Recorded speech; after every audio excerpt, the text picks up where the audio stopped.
하나님의 말씀은 고린도 후서 4장 3절과 4절이에요. 4장 3절과 4절. 고린도 후서 4장 288페이지 신약. 고린도 후서 4장 3절과 4절. 자, 제가 읽겠습니다. 만일 우리의 복음이 가리웠으면 망하는 자들에게 가리워진 것이라. 그 중에 이 세상 신이 믿지 아니하는 자들의 마음을 혼미하게 하여 그리스도의 영광의 복음의 강체가 비치지 못하게 함이니 그리스도는 하나님의 형상이니라. 아멘. 자, 오늘 이 말씀은 제목이 혼미케 하는 영이 이 세상에 교회에 역사하고 있다, 이 제목으로 말씀을 전할 텐데요. 오늘 이 본문 말씀은 왜 인간들이 하나님을 알지 못하는가? 하나님은 살아계신데 왜 그 살아계신 하나님을 우리는 못 알아보는 것일까? 사실 인간이 하나님께로부터 창조됐는데도 불구하고 하나님이 없다고 하고 하나님을 알지 못하는 이유는 뭐냐면 혼미케 하는 영이 역사하기 때문이라는 거예요. 혼미케 하는 영, 속이는 영, 미혹하게 하는 영이 역사하기 때문에 그렇다는 거죠. 근데 이 혼미케 하는 영은 세상 사람들에게만 역사하는 것이 아니라 오늘 교회 안에도 굉장히 크게 역사하고 있고, 갈수록 이 혼미케 하는 영의 영향력은 갈수록 커질 거라는 사실을 기억하셔야 돼요. 신학자들에게도 역사하고요, 목회자들에게도 역사하고요, 성도들에게 역사하고 있습니다. 이 혼미케 하는 영이 무슨 일을 하고 있는지, 이 혼미케 하는 영이 하는 역할 중에 가장 중요한 역할이 무엇인지를 좀 이야기할 거고, 또한 왜 그러면 교회가, 세상 사람들은 당연하고요, 하나님 모르니까, 왜 교회가 혼미케 하는 영에게 속게 되는가, 혼미케 하는 영에게 속게 되면 어떤 결과가 주어지는지를 오늘 좀 이야기하려고 합니다. 왜냐하면 거기서 벗어나야 되기 때문에. 자, 혼미케 하는 영이 하는 일 가운데 가장 중요한 일이 있다면 왜곡되게 하는 거예요. 하나님을 올바로 알 수 없도록, 하나님을 왜곡되게, 또 진리의 말씀을 왜곡되게, 올바르게 알지 못하게 하는 것이 혼미케 하는 영이 하는 일이에요. 그러니까 다 왜곡돼, 잘못 알게 하는 거예요. 자, 이 혼미케 하는 영이 언제서부터 역사를 하냐면 천지를 창조하셨을 때 처음에 아담과 하와를 하나님이 인간 가운데 첫 창조했는데, 이 혼미케 하는 영이 하와에게 찾아와서 하와를 속이죠. 자, 고린도 후서 가보세요. 고린도 후서 11장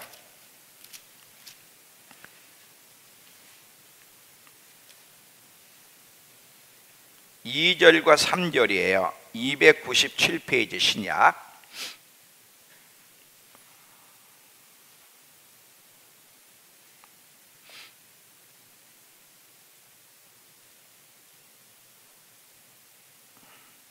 자, 내가 하나님의 열심으로 너희를 위하여 열심을 내노니 내가 너희를 정결한 처녀로 한 남편인 그리스도께 드리려고 중미함이로다. 그러나 나는 뱀이 그 간계로 하와를 미혹한 것 같이 너희 마음이 그리스도를 향하는 진실함과 깨끗함에서 떠나 부패할까 두렵도다.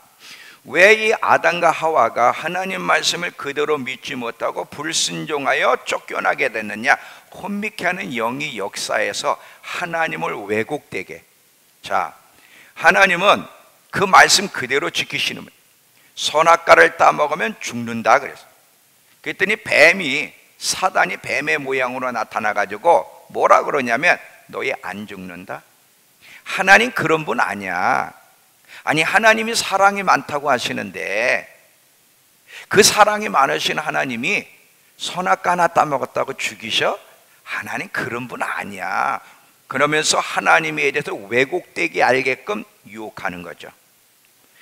이 사단의 미혹케 하는 영에게 붙잡히다 보니까 하나님을 잘못 알고 말씀을 잘못했으니까, 아, 그렇구나, 하나님 말씀도 살지 않는다고 해서 무슨 뭐 어려움을 만나는 게 아니구나 속는 거야. 그래서 결국은 선악과를 따먹으로 말미암아 이 두 사람이 저주받았고 이 두 아담과 하와로 인하여 온 세상의 저주를 받아 지금 이렇게 된 것을 우리가 알게 되죠. 이런 혼미케 하는 영은 아담과 하와에게만 역사한 것이 아니라 오늘날까지 온 인류를 혼미케 했다는 사실을 기억하셔야 돼요. 왜 아까도 제가 서두에 얘기했죠. 왜 많은 세상 사람들이 살아계신 하나님 한번 생각을 해봐. 이성을 가지고 있다면 이 자연 만물을 봐도 알게 돼. 만약에 이 자연 만물이 우연히 창조됐다고 하면, 우연히 창조될 수도 없지만 우연히 창조됐다고 한다면 어떻게 수천 년 동안 해가 동쪽에서 떠서 서쪽으로 지느냐 이거죠.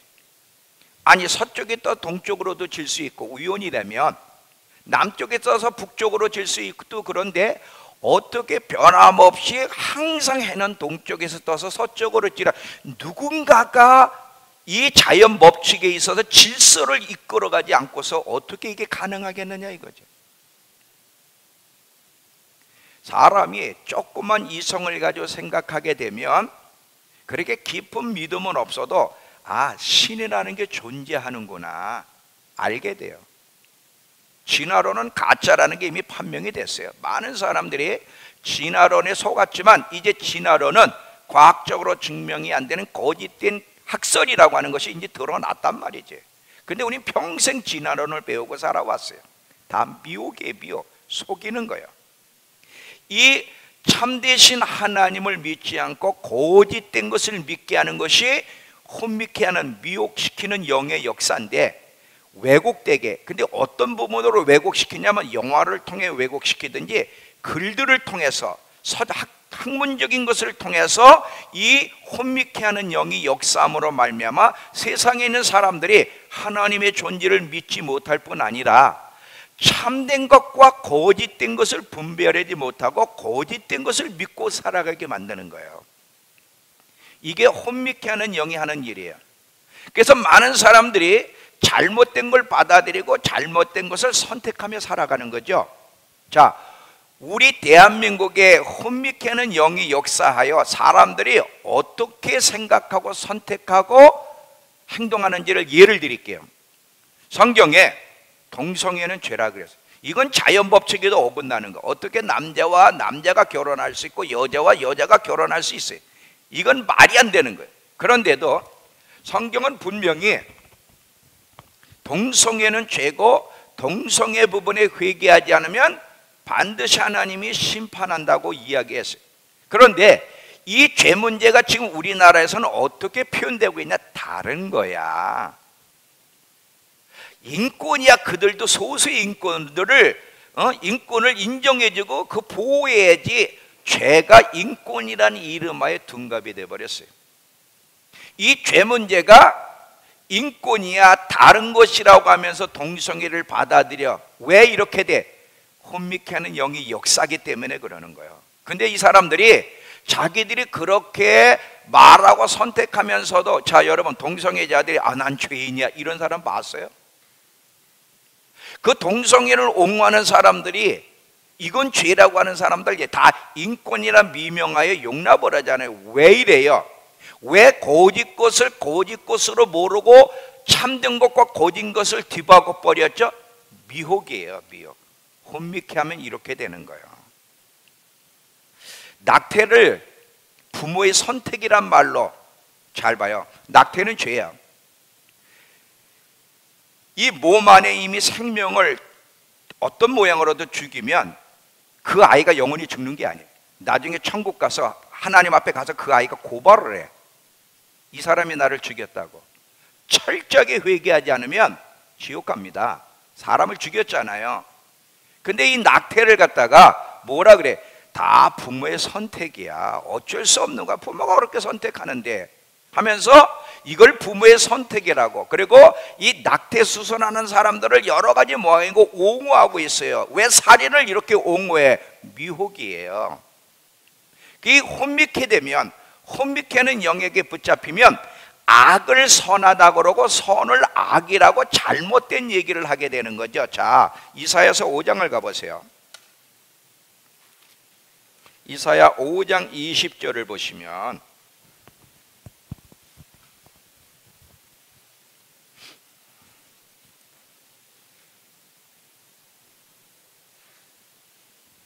자, 이사야 구약 972페이지예요.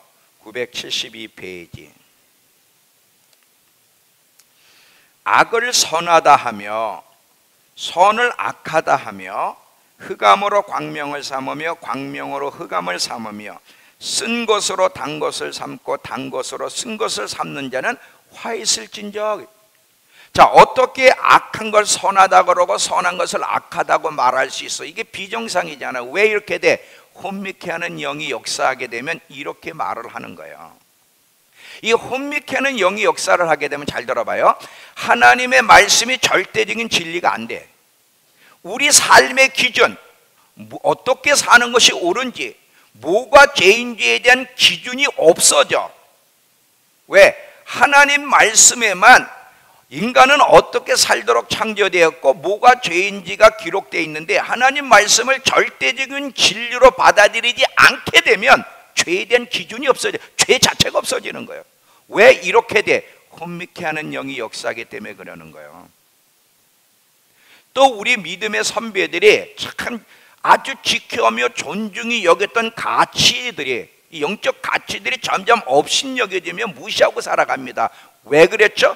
혼미케 하는 영이 역사하기 때문에 그런 거예요. 자, 여기 보세요. 여러분, 공산주의는요, 공산주의 사상을 가진 사람은 안 바뀝니다. 전술 전략은 바뀌어도 그 본질 사상은 안 바뀌어요. 그런데 이 공산주의 사상을 가진 사람들이 나라를 이끌어가고 있는데도 왜 괜찮다고 생각하죠? 혼미케 하는 영이 역사를 하게 되면 공산주의에 대해서 의식이 없는 거예요. 아, 그거는 그냥 보수 진보 다 사상일 뿐이야. 여러분, 북한을 봐요. 단순히 사상일 뿐이냐 이거지. 저 북한을 보면서도 어떻게 공산주의를 우리는 용납할 수 있죠? 이게 혼미케 하는 영이 역사를 하게 되면 도대체 참과 거짓에 대해서 분별할 수 없게 되는 것이죠. 이 나라의 이 문제를 보면 우리나라에 참 시끄러운 문제가 많잖아요. 동성애 문제에서부터 지금 학생이, 잘 봐요. 학생들은요, 성경에 부모는 자식을, 선생님은 학생들을 채찍을 대서라도 올바르게 교육을 시켜야 되는데, 학생인권 조례안이라고 하는 그 조례를 세워가지고 애들을 채찍질하지 못하게 만드는 거야. 무슨 짓을 해도 건드리면 안 돼. 그 아이들도 인권이라는 거예요. 어떻게 이렇게 될 수가 있죠? 그리고 이 동성애 문제를 교회 안에서 거론하면 그건 정치적인 문제야, 그런 거 거론하면 안 돼 하면서, 왜 그런 것들에 대해서 죄 문제를 정치적인 문제로 거론하며 회피하는 이유가 뭐예요? 미혹이에요, 미혹. 철저하게 혼미케 하는 영이 그 지도자를 붙잡고 있기 때문에. 예수 외에는 구원이 없어요. 예수 외에는 절대적으로 구원을 줄 분이 없는데도 불구하고 WCC보, 왜 모든 종교는 나름대로 진리가 있고 불교에도 진리가 있고 어디도 다 진리가 있어. 꼭 예수만 믿어야 돼? 다 나름대로 종교 안에는 진리가 있어. 착하게 살면 돼. 이런 종교다원주의 WCC 같은 것이 기독교 안에서 용납되는 이유는 뭐예요? 혼미케 하는 영의 역사이기 때문에 그러는 거예요. 이 모든 것들이 미혹, 혼미케 하는 영이 역사하는 결과야. 이런 혼미케 하는 영에게 붙잡히면 사람들은요, 자신이 하나님을 올바로 섬기고 있다고 생각하고 올바른 일, 올바른 선택을 하며 살아가고 있다고 생각을 해. 절대 자기는 틀렸다고 생각을 안 하고 자기가 잘못된 길을 가고 있다고 절대 생각할 수가 없어. 왜? 혼미케 됐기 때문에. 이게 지금 가장 큰 문제예요. 시편 95편 10절에 가보세요. 시편 95편 10절에 가보면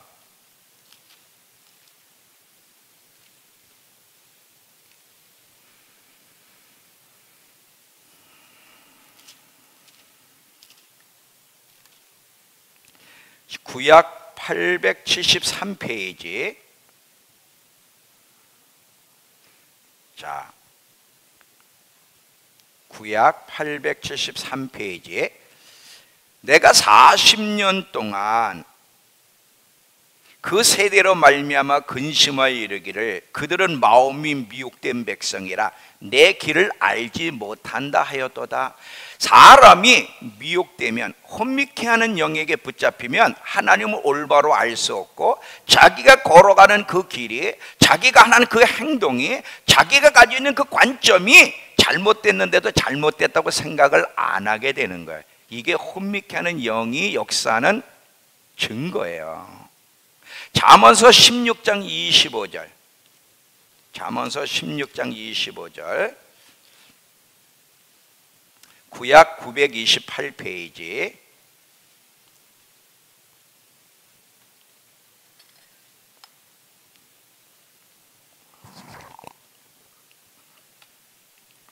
(16장 25절) 어떤 길은 사람이 보기에 바르나 필경 사망의 길이다.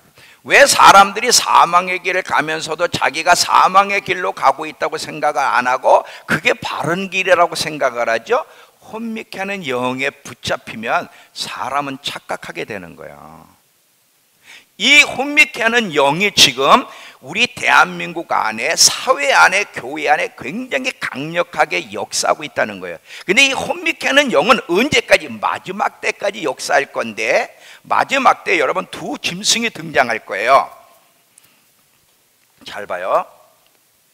사단과 첫 번째 짐승 적그리스도와 두 번째 짐승 거짓 선지자가 등장하여 이 세상 사람들을 속여서 지배할 건데, 특별히 거짓 선지자가 많은 표적과 기사, 기적들을 일으켜서 세상 사람들을 속여서 이 적그리스도라고 하는 인물의 우상을 만들어 놓고 이 우상에게 경배하라는 거예요. 이게 신이라고 경배하고 모든 사람에게 표를 받게 해서 표를 받지 않으면 살아갈 수 없도록 만들어, 이렇게 마지막 때까지 혼미케 하는 영이 온 인류에게 역사할 거라는 것이 성경에 예언되어 있어요. 자, 계시록 13장 가보세요. 계시록 13장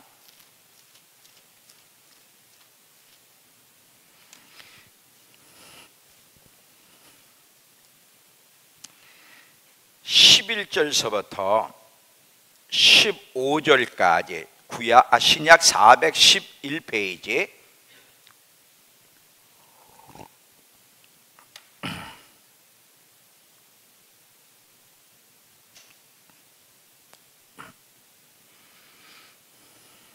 피셨죠?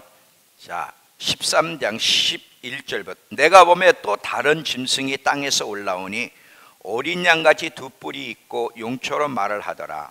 그가 먼저 나온 짐승, 첫 번째 짐승이 적그리스도죠. 먼저 나온 짐승의 모든 권세를 그 앞에서 행하고 땅과 땅에 사는 자들을 처음 짐승에게 경배하게 하니 곧 죽게 되었던 상처가 나은 자니라.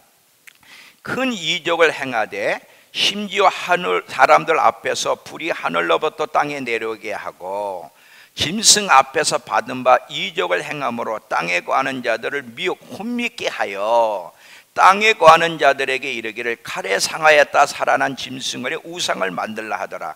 그가 권세를 받아 그 짐승 우상에게 생기를 주어 그 짐승 우상에게 말하게 하고 우상으로 말하게 하고 또 짐승 우상에게 경배하지 아니하는 자는 무엇이든 다 죽이게 하더라. 그가 모든 자 곧 작은 자나 큰 자나 부자나 가난한 자나 자유인이나 종들에게 오른손이나 이마에 표를 받게 하고 누구든지 이 표 가진 자 외에는 매매를 못하게 하니 이 표는 곧 짐승의 이름이나 그 이름의 수라. 지혜가 여기 있으니 총명한 자는 그 짐승의 수를 세어보라. 그것은 사람의 수니 그 수는 666이니라. 여기 마지막 때가 되면 이 짐승이 표적과 기사 많은 것을 기적을 통해서 사람들을 속여서 이 짐승을 경배하게 하고 짐승의 표를 받게 한다는 거예요. 그래서 표를 받지 않으면 살아갈 수 없게 만든다는 거죠. 요즘 여러분 계속 요즘 뭐 베리칩이니 무슨 칩 받는 얘기가 나오잖아요. 지금 나오는 베리칩이 이 짐승의 표일지는 아직은 몰라요. 중요한 것은 사람들이 마지막 때는 표를 받지 않으면, 몸에 오른손이나 이마에 표를 받지 않으면 무역도 할 수 없고 장사도 할 수 없고 살아갈 수 없게끔 이제 그런 시스템이 된단 말이죠. 근데 이 짐승의 표를 받게 되면 구원을 못 받아요. 근데 많은 사람들이 이 짐승의 표가 그냥 이것이 악한 자의 표라고 생각을 하지 않고, 이거는 인간이 전 세계가 이제 살아가기 위한 시스템에 불과해 이러면서 표를 받게 된다는 거죠. 왜 이래요? 미혹이에요. 요즘 교회 안에서도요, 많은 목회자들, 성도들이 이 표 받는 문제에서 아주 예민하게 반응해. 다 그거는 막 표에 대한 얘기, 그게 짐승의 표라고 그러는데 그런 일은 존재하지 않는다 하면서 막 이야기들을 하고 있는데, 물론 베리칩이 꼭 짐승의 표라고 말할 수는 없지만 분명히 마지막 때 표를 받는 일이 일어나는 게 사실이고, 그 징조들이 일어나고 있음에도 불구하고 그런 것들을 거부한다면 그것이 바로 혼미케 하는 영에 붙잡혀 있기 때문에 그러는 거예요. 자, 잘 들어보세요. 다시 한번 이야기하지만 지금 세상 사람들에게 핵심을 이야기하고 교회 안에 있는 사람들에게 이야기할 겁니다. 왜? 여기는 거의 교회 안에 예수 믿는 사람들이 모여 있기 때문에 이 혼미케 하는 영이 교회 안에서 역사하게 되면 그게 무슨 신학자든 목회자든 성도든 혼미케 하는 영에게 붙잡히게 되면 어떤 일이 벌어져? 참된 것과 거짓된 것을 분별하지 못하게 되고요, 자신들이 바라보는 관점과 행동과 선택이 잘못됐다고 생각을 하지 못하게 되고요, 자기들이 가지고 있는 이 영적인 지식 그리고 올바른 신앙이 무엇인지에 대해서 이야기하는 것도 틀렸다고 생각을 안 하고 옳다고 생각하게 된다는 거예요. 이게 가장 큰 문제예요. 가장 큰 문제. 근데 성경에 예수님이 계속 이야기하는 것이 마지막 때 주님의 재림의 징조 중에 첫 번째가 교회 안에 혼미케 하는 영으로 말미암아 거짓 선생들이 나타나서 거짓된 가르침을 줄 것이고, 거짓된 가르침으로 말미암아 많은 사람들이 잘못된 길을 갈 것을 이미 예언하고 있다는 사실이죠. 자, 한번 성경을 봅니다. 마태복음 24장 먼저. 마태복음 24장 3절서부터 5절까지 먼저 보시면,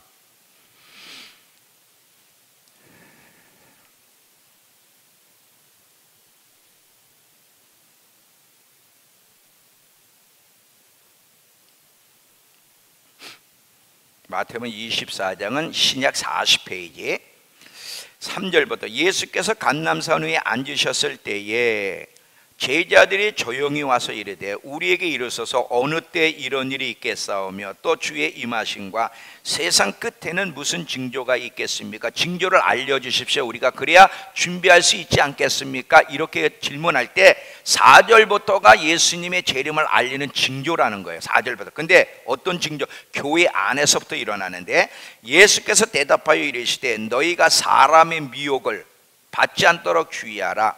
많은 사람이 내 이름으로 와서, 여기서 이 내 이름으로 온다는 건 문선명이나 신천지 얘기하는 게 아니에요. 교회 안에서 내 이름, 예수의 이름으로 와서 나는 그리스도 기름 부음 받은 자라 하면서 설교로 많은 사람을 미혹할 거라는 거예요.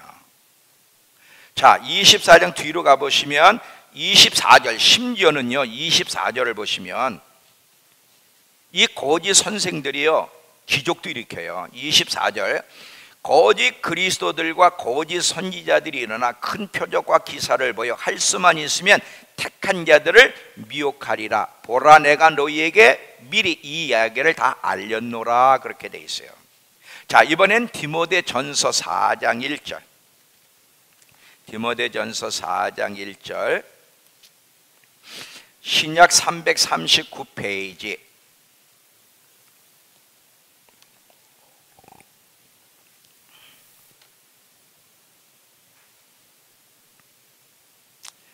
자, 디모데전서 4장 1절. 그러나 성령이 밝히 말씀하시기를 후일에 마지막 때에 이름 어떤 사람들이 믿음에서 떠나 미혹하는 영과 귀신의 가르침을 따르리라. 이미 성령께서 예언하기를 마지막 때가 되면 교회 안에서 이 잘못된 가르침, 미혹되어서 잘못된 가르침을 통해 많은 사람들이 이 미혹의 영과 귀신의 가르침을 들으면서 믿음에서 떠날 때가 올 거라는 거예요. 지금이 그때예요. 지금이 얼마나 혼돈과 미혹의 때인지 여러분 아셔야 돼요. 많은 그리스도인들이 이 혼미케 하는 영에게 붙잡혀서 잘못된 길을 가고 있는데도 불구하고 자기가 잘못된 길을 가고 있다고 생각을 하지 않고 거짓된 안전 속에 빠져서 멸망의 길을 가고 있는데도 몰라요. 이게 지금 큰 문제예요. 자, 또 보세요. 교회 안에 혼미케 하는 영에게 붙잡히게 되면 어떻게 말을 하는지 잘 들어봐요. 많은 성도들과 목회자들이 지금이 어느 때인지를 인식하지 못해요. 만약에 지금이 예수님의 재림이 임박했다라고 하는 인식과 함께 그 부분에 강조해서 가르쳐야 되는데도 불구하고 이런 부분에 대해서 무시하고 살아간다면 그 사람은 혼미케 하는 영에게 붙잡히는 거. 왜냐하면 성경을 읽어보면 예수님이 사복음서에서부터 성경을 읽어보면 예수님이 가장 많이 강조한 게 뭐냐면 하나님의 나라예요.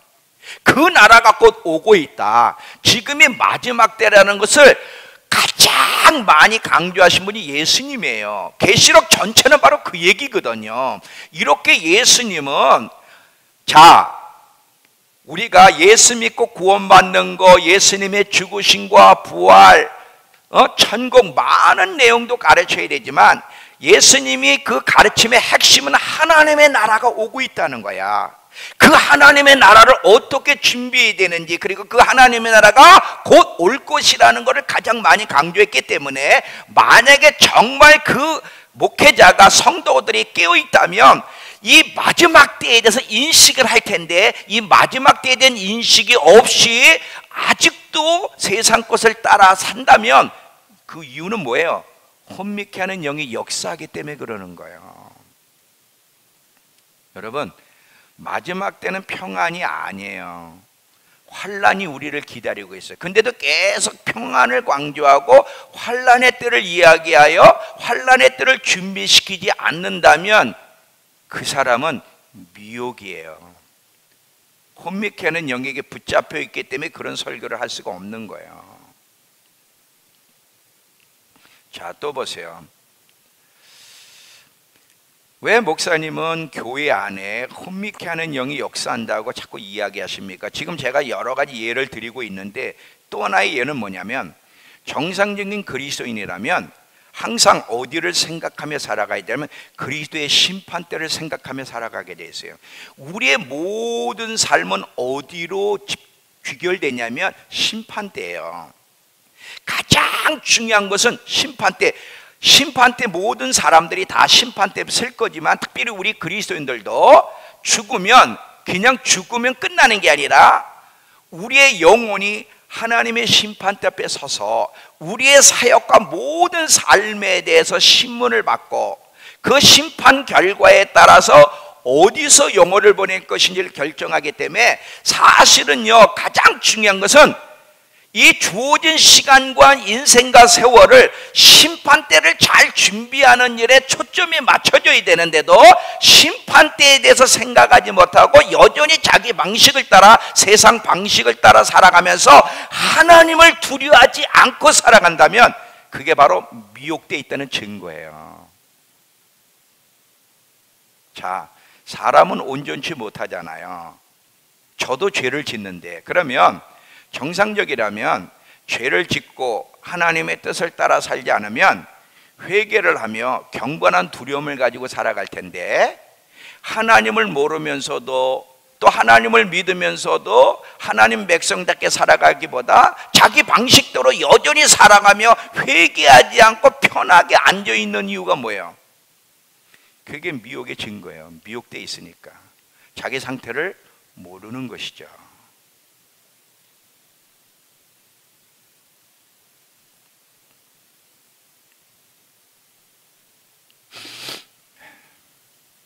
가장 크게 기만 속에 빠져 있고 미혹에 빠져 있는 사람들을 들려면 아마 목회자들일 거예요.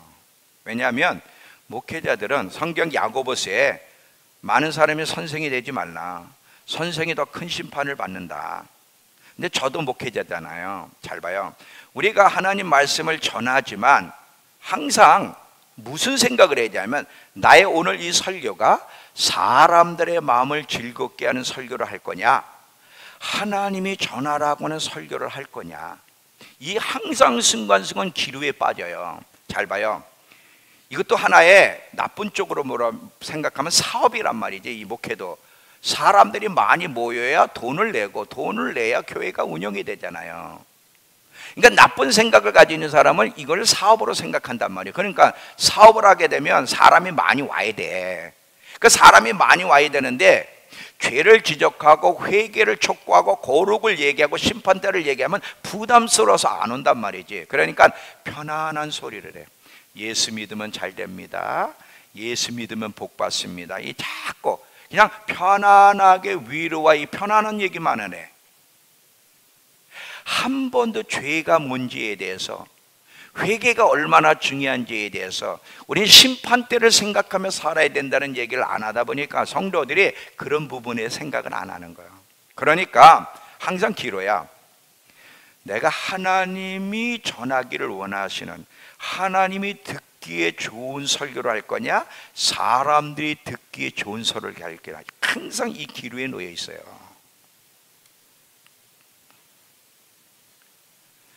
이 미혹되면요, 하나님을 의식하지 않아요. 사람을 더 의식하게 돼요. 그리고 자기가 설교하면서도요, 자기 설교하는, 자기가 전하는 진리를 자기 삶에 적용해 보진 않아. 적용 안 하면서 자기는 당연히 지도자니까, 목사니까, 설교하니까 언제든지 나는 안전하다고 생각하는데, 목회자들만큼 기만에 빠질 수 있는 사람들도 없다는 거예요. 그래서 제가 우리 교회에서 목사 안수 받으신 분이 있어요. 이름은 제가 거론 안 해도 알죠. 그분 앞에 제가 얘기를 했어요. 당신이 이제 목사가 됐는데 평신도 때와 목사 때는 다르다. 선생이 더 큰 심판을 받는데 정말 설교 잘해야 되고, 당신이 먼저 삶을 올바로 보여야 되는데, 하나님을 두려워하면서 목사 되라. 그 참 지옥에 갈 수도 있다 그랬어. 지옥에 갈 수도 있다.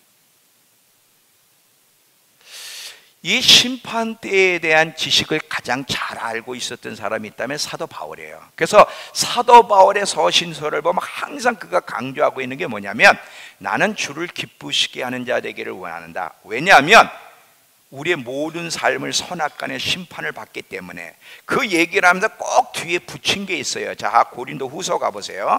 고린도 후서 5장 9절서부터 11절까지 보시면,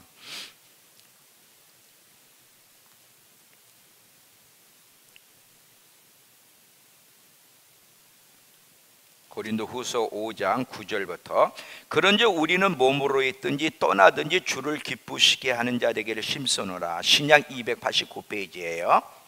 왜 주를 기쁘시게 하는 자가 되기를 힘써야 되면, 이는 우리가 다 한 사람도 예외 없이 반드시 그리스도의 심판대 앞에 나타나게 되어 각각 선악간의 그 몸으로 행한 것, 이 땅에 산 삶에 대해서 심판을 받기 때문이다. 우리는 주의 두려우심을 알므로 사람들을 권면하거니와. 자, 나는 이 하나님의 심판대를 누구보다도 잘 알고 있어. 그러기에 내가 너희를 권하노니 이렇게 돼 있어. 근데 내가 너희를 권하노니 이 말을 다른 번역에 보면 그러므로 정신을 차리고 있어라. 하나님을 기쁘시게 하는 일이 무엇인지를 알고 힘써야 돼. 왜? 심판대 때문이야. 이렇게 번역이 돼 있어요.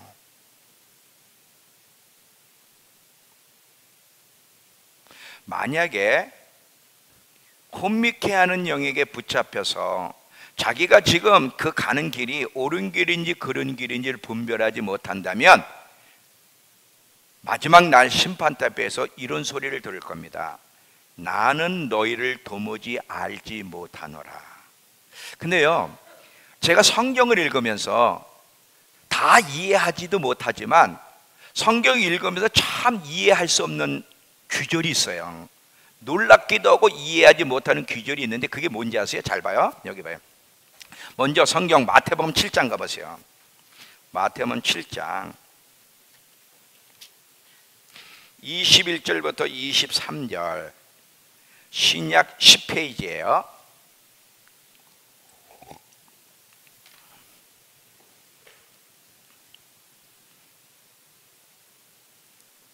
나더러 주여 주여 하는 자마다 다 천국에 들어갈 것이 아니요 다만 하늘에 계신 내 아버지의 뜻대로 하는 자라에 들어가리라. 그날에 많은 사람들이, 그날 계속 심판대를 얘기하죠. 나더러 이르되 주여 주여 우리가 주의 이름으로 선지자 노릇하며 주의 이름으로 귀신을 쫓아내며 주의 이름으로 많은 권능을 행하지 아니하였나이까 하리니 그때 내가 그들에게 밝히 말하되 내가 너희를 도무지 알지 못하니 불법을 행한 자들아 내게서 떠나가라. 이게 이해가 안 되는 거예요. 불신자를 향해서 얘기한 게 아니라 교회에 다니는 사람들, 그것도 믿음이 좋다고 하는 사람들, 아주 열심히 있는 사람들, 은사와 능력을 가지고 평생 산 사람들을 향해서 왜 예수님이 모른다고 하셨을까? 여러분 이거 어떻게 해석을 해요? 이해가 돼요? 자, 또 보세요. 마태복음 25장 마태복음 25장 1절에서부터 13절인데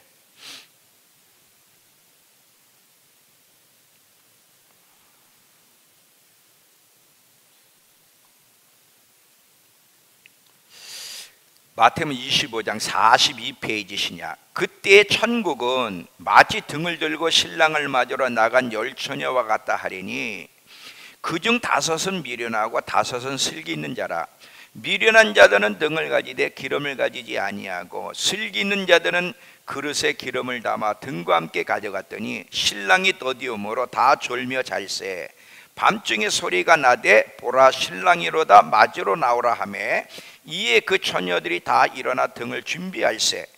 미련한 자들이 슬기 있는 자들에게 이르되 우리 등불이 꺼져가니 너희 기름을 좀 나눠달라 하거늘 슬기 있는 자들이 대답하여 이르되 우리와 너희가 쓰기에 다 부족할까 하노니 차라리 파는 자들에게 가서 너희 쓸 것을 사라 하니 그들이 사러 간 사이에 신랑이 오므로 준비하였던 자들은 함께 혼인잔치에 들어가고 문이 닫힌지라. 그 후에 남은 처녀들이 와서 이르되 주여 주여 우리에게 열어주소서. 대답하여 이르되 진실로 너희에게 이르노니 내가 너희를 알지 못하노라 하였느니라. 그런즉 깨어있으라. 너희는 그날과 그때를 알지 못한다. 이거 어떻게 이해를 해요? 이 어리석은 5 처녀가 신부였어요. 교인이었어요. 예배를 드렸어요. 하나님을 섬기고 있던 사람들이에요. 왜 이들을 향해서 예수님이 모른다고 했을까요? 어떻게 이걸 해석을 하죠? 자, 또 하나 더 보세요. 누가복음 13장. 누가복음 13장 24절에서 27절까지예요. 118페이지 신약 118페이지.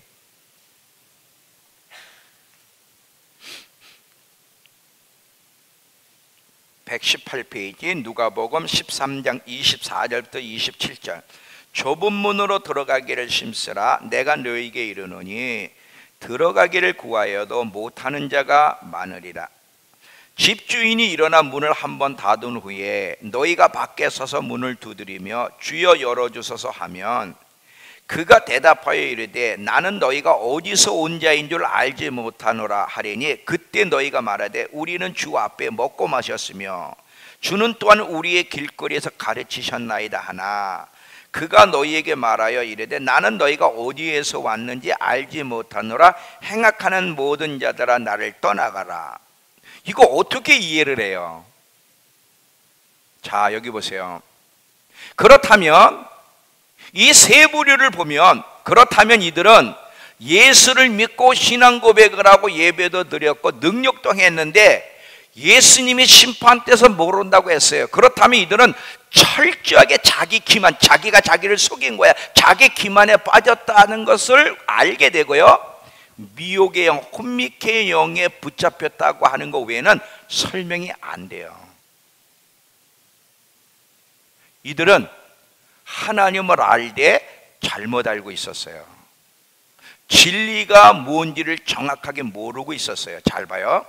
하나님을 올바로 섬기려면 하나님이 어떤 분이시고 그분이 세우신 기준이 무엇이고 참 진리가 무엇인지를 알고 진리를 따라가야 되는데 이런 것들을 모르고 단순히 예수 믿고 교회 다니고 봉사만 하면 언제든지 천국 갈 거야. 이런 사람은요 혼미케의 영에게 붙잡히게 되면 분별할 수가 없게 되는 거야.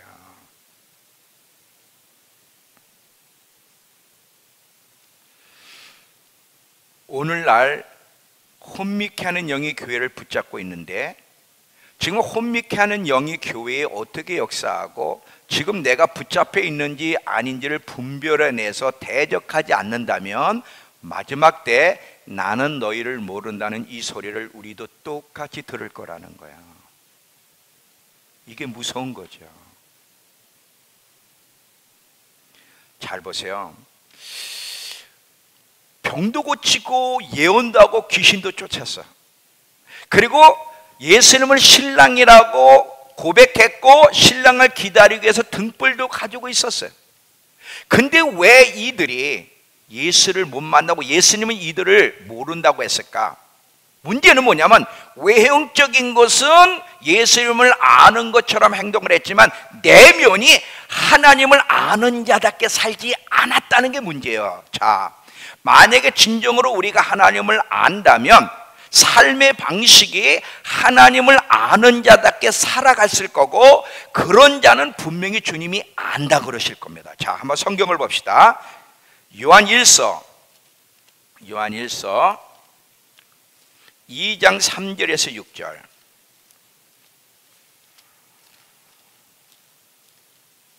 자, 신약 388페이지. 오늘 우리 교동문으로 읽은 거죠. 요한일서 2장 3절에서 6절을 다시 한번 보면 388페이지 신약. 우리가 그의 계명을 지키면 이로써 우리가 그를 아는 줄로 알 것이요 그를 아노라 하고 그 계명을 지키지 아니하는 자는 거짓말하는 자요 진리가 그 속에 있지 아니하되 누구든지 그 말씀을 지키는 자는 하나님의 사랑에 참으로 그 속에 온전하게 되었나니 이로써 우리가 그 안에 있는 줄 아노라. 그 안에 산다고 하는 자는 그가 행하시는 대로 자기도 행할지니라. 여기 보면 정말 하나님을 아는 자는 하나님 말씀대로 살아가게 된다는 거예요. 그런 자를 주님이 안다고 하는 거예요. 그런데 아까 막 은사도 나타나고 능력도 했고 또 어리석은 5 처녀가 다 신앙 고백도 하고 예배도 드리고 이 모양 저 모양으로 여러 가지 봉사도 했지만 근데 그들의 삶을 보면 그들이 살아가는 방식을 보면 하나님 백성다운 모습이 없었다는 거예요. 그러면 왜 하나님 백성다운 모습이 없었는데도 그들은 그걸 몰랐을까? 미혹이에요. 철저하게 속고 있는 거죠. 고린도전서 8장 3절에도 가보시면 고린도전서 8장 3절에도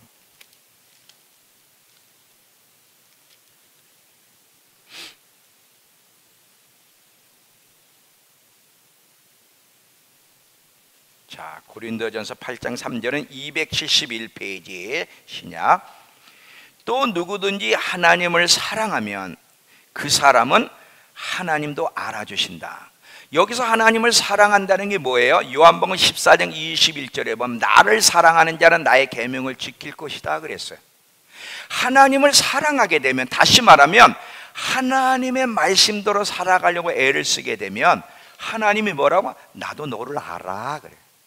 자, 아까 교회를 다니고 예배도 드리고 능력도 했던 사람들, 직분도 있었던 사람들, 근데 주님이 모른다 그래요. 왜냐하면 하나님이 안다고 할 만한 증거가 그들에게는 없어서, 외적인 건 있었을지 모르지만 내면이 없었던 거예요. 그렇기 때문에 주님이 모른다고 한 거야. 정말 하나님은 어떤 사람을 안다고 하느냐면 내면이 주님을 아는 자답게 살아가는 사람들, 주님 자녀답게 삶의 방식이 주님 자녀답게 살아가는 사람들, 하나님 말씀에 순종하는 그 사람들을 하나님이 안다고 하시는 거예요.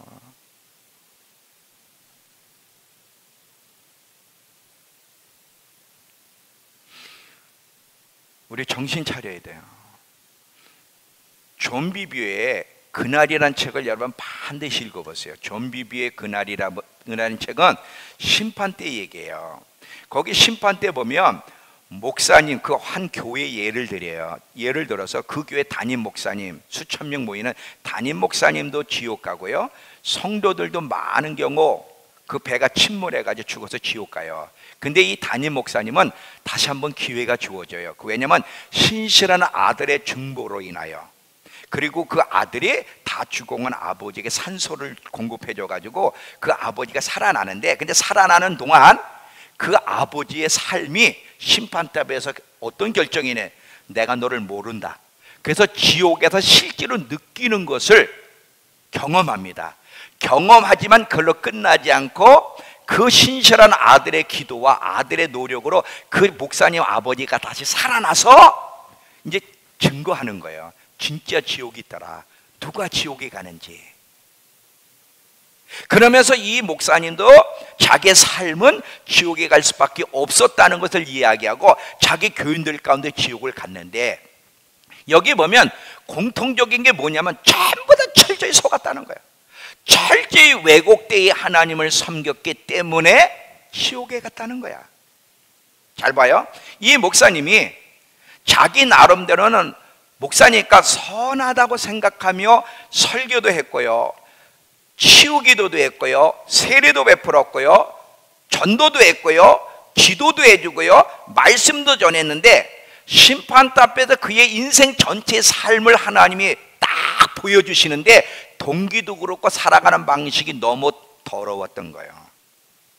그리고 설교도 사람들이 듣기 좋은 설교를 하면서 하나님이 원하는 설교를 하지 않은 것이 심판대에 드러나면서 나는 너를 모른다.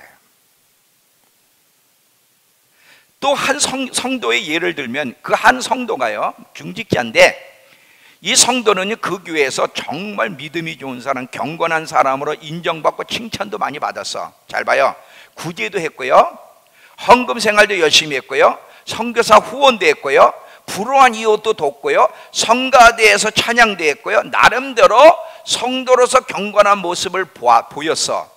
그러니까 심판대 앞에서 자기는 하나님이 안다고 할 줄 알았는데 그 심판대 앞에서 자기 이름에 생명책이 없다는 것을 알고 충격을 받아. 그래서 질문해요. 왜 내가 생명책에 내 이름이 없습니까? 했더니 하나님이 그의 전 인생을 단 몇 초에 필름처럼 다 보여주시는 거예요. 그런데 이분이 어떤 사람이냐면, 잘 봐요.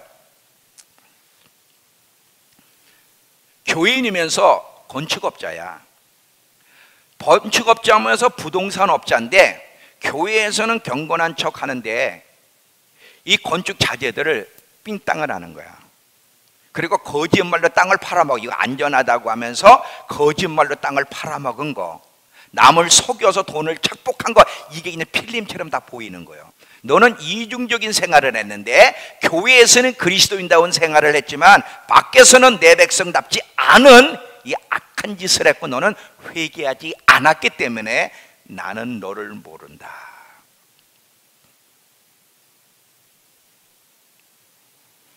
절규를 하는 거예요. 절규해도 이미 늦었지. 그러다 보니까 이 사람이 지옥에 가는데 하나님을 쌍욕을 하고 저주를 하며 가는 거예요. 정신 차려야 돼요. 진짜 정신 차려야 돼요. 그러면 우리가 완벽해야 되느냐? 아니에요. 잘 보세요. 제가 위로를 드릴게요. 절대로 우리는 완벽할 수 없어요. 잘 들어봐요. 만약에 하나님 우리에게 이렇게 매 말씀을 하시잖아요. 또 우리가 말씀을 읽다 보면 우리의 잘못된 신앙의 태도가 보여진단 말이지. 그러면 어떻게 해야 돼? 진심으로 회개를 하고 하나씩 삶을 고쳐나가면 아무 문제가 없어요. 심판 때 가서 이 지옥 가는 사람이 항변을 해. 뭐냐? 다윗도 범죄하지 않았습니까? 근데 왜 나만 지옥에 보냅니까? 이렇게 항변하는 사람 아니게 예수님이 이렇게 얘기해요. 다윗은 진실로 회개를 했고 그 삶을 고치려고 노력했지만 너는 거짓되게 돈을 착복하고 부당하게 말이 못 쓸 땅을 갖다가 좋은 땅이라고 그러고 말이지 팔아먹고 너 그거 회개했니? 잘 들어봐요. 우리가 하나님이 죄를 지적하게 되면 올바른 삶, 잘못된 삶에 대해서 이야기하면 깨닫고 회개하고 하나씩 고쳐나가면 아무 문제가 없어요. 문제는 죄를 짓고도 회개하지 않고 죽었을 때 그 사람은 주님이 모른다 한다는 거예요. 그래서 많은 목회자들이, 많은 성도들이 혼미케 하는 영에게 붙잡혀서 회개도 안 하고요, 말씀대로 순종하려고 애를 쓰지도 않고 여전히 자기 방식대로 살아가면서 지옥을 향해 걸어가고 있죠.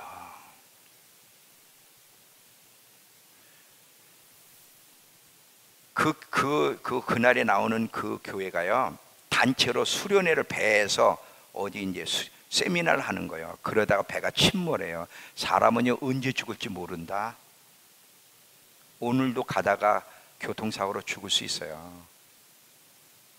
항상 그날을 생각하며 그날을 준비하는 것보다 더 중요한 게 없어요. 너무나 많은 목회자들이, 너무나 많은 성도들이 혼미케 하는 영에 붙잡혀서 지금 자기가 어느 길을 향해 걸어가고 있는지를 도무지 알질 못해. 아무리 얘기해도 자기가 잘못됐다는 것을 깨닫지를 못해. 왜 그래요? 혼미케 하는 영에 붙잡히면 그렇게 되는 거예요. 나는 오늘 하나님이 오늘 말씀을 통해서 우리의 내면을 보여주시기를 바랍니다. 내 안에 혼미케 하는 영이 지금 내게 역사하고 있는지, 내가 지금 알고 있다고 하는 거, 내가 가지고 있는 이 관점, 그리고 내가 걸어가는 이 선택과 행동들이 과연 옳은지 잘못된 것인지를 보여주는 시간이 되길 바랍니다. 이게 중요한 거예요. 그래서 베드로는 그 서신서에서 이렇게 우리에게 권면합니다. 베드로전서 1장 17절.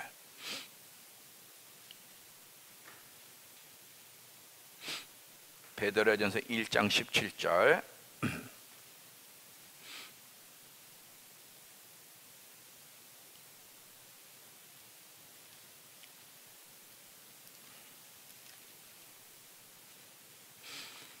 베드로전서 377페이지 신약.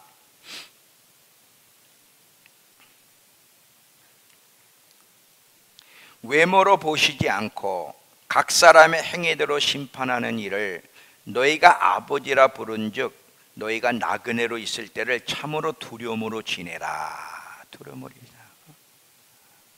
정말 우리의 경건한 두려움을 잃어버리면 안 돼요. 자, 그러면 미혹되지 않으려면, 혼미케 하는 영에 붙잡히지 않으려면 어떻게 해야 되는지를 이야기하고 마칠게. 잘 들어보세요.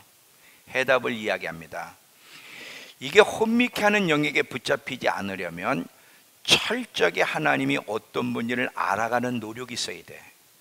하나님이 어떤 분이신지를 알고 하나님이 세우신 기준이 무엇인지를 철저히 알면서 그 말씀에 입각해서 자기를 점검하며 살려고 애를 쓰는 사람은 절대 혼미케 하는 영에 붙잡히지 않아요.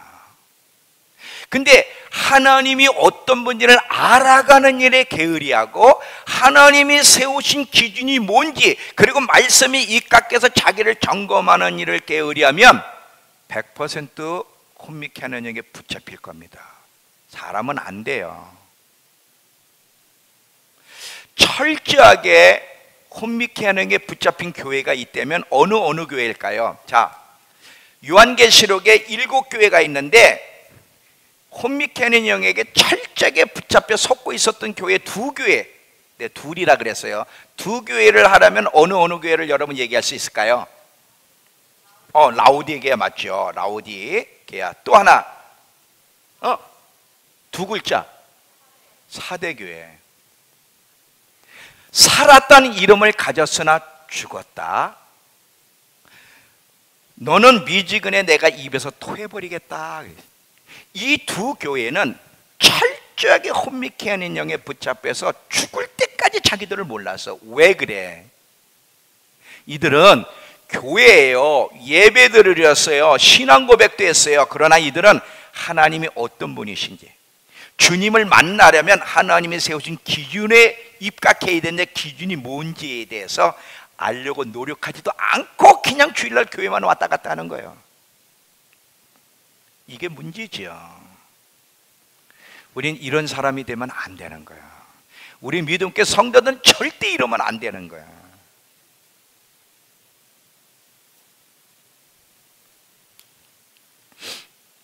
잘 봐서 이제 결론을 내릴게요.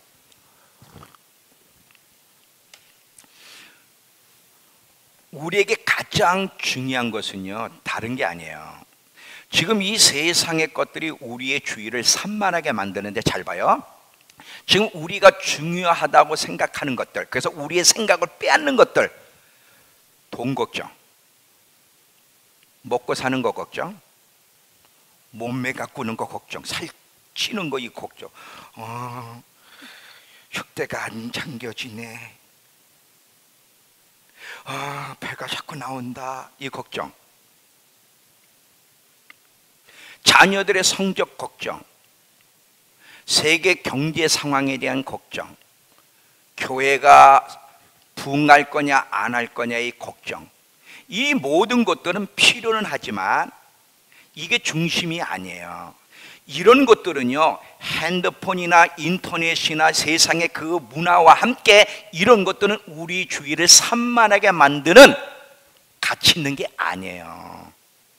우리 주의는 어디에 기울여야 돼? 항상 하나님의 심판대가 우리의 마음을 사로잡고 있어야 돼. 우리의 모든 인생은, 우리의 모든 시간은, 우리의 모든 삶은 그날을 바라보며 그날을 준비하는 일에 거기에 집중해야지, 우리의 생각이 거기에 집중되지 않고 자잘구리한 거에 우리의 생각과 마음이 빼앗긴다면 그 사람은 잘못 살고 있는 거예요.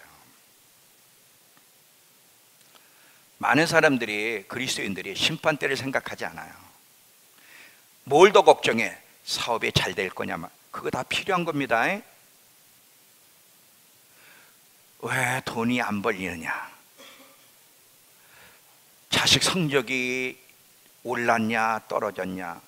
왜 제가 저번 전반기에는 10등 안에 들더니 이번 후반기에는 20등으로 밀려났냐? 속상해 죽겠네. 다 필요한 얘기예요. 근데 이게 중심은 아니에요. 그런 걱정을 하면서 생각을 빼앗기는 사람은 어리석은 사람이에요. 여러분, 어디에 집중해야 돼요? 심판대예요. 왜? 곧 갈 거기 때문에. 만약에 우리가 죽는 날을 다 안 되면 준비할 수 있지만 죽는 날 아는 사람이 있어요? 오늘 죽을지 누가 알아? 아무도 모르는 거야. 항상 죽을지. 사람은 노후 준비와 사후 준비가 있는데, 사람은 죽으면 죽음으로 끝나는 것이 아니라 둘 중에 하나를 가요. 영원히 천국에 살든지 영원히 불과 유황이 타오르는 지옥에 가든지 둘 중에 하나야. 사람은 노후 준비도 필요하지만 이거보다 더 중요한 건 사후 준비. 어떻게 마지막을 준비하고 어디로 갈 것을 준비하느냐가 더 중요한 것이죠. 나는 오늘 오늘 이 말씀이 저와 여러분을 사로잡기를 원합니다. 그래서 여러분 조심해야 돼요. 그냥 교회만 다니고 편하게 주일로만 왔다 갔다 하면 되는 게 아니라 미혹의 영이 역사하는데, 근데 참 놀라운 것은요, 교회가 모르고 있다는 거예요. 그냥 교회만 다니면 안전하다고 생각하는데 아니에요. 얼마나 많은 학자들을, 얼마나 많은 목회자들을, 얼마나 많은 성도들을 미혹의 영에 붙잡고 사망의 길로 이끌고 가고 있는지. 그래서 항상 하나님이 어떤 분을 알아가며 올바른 신앙이 무엇인지를 알아가려고 시간을 투자해야 되고, 항상 말씀에 입각해서 자기를 점검하는 신앙이 어느 때보다도 중요합니다. 미혹의 영을 대적하고 마지막까지 진리에 서서 잘 걸어가 승리할 수 있는 저와 여러분에게 축원합니다. 기도합시다. 하나님,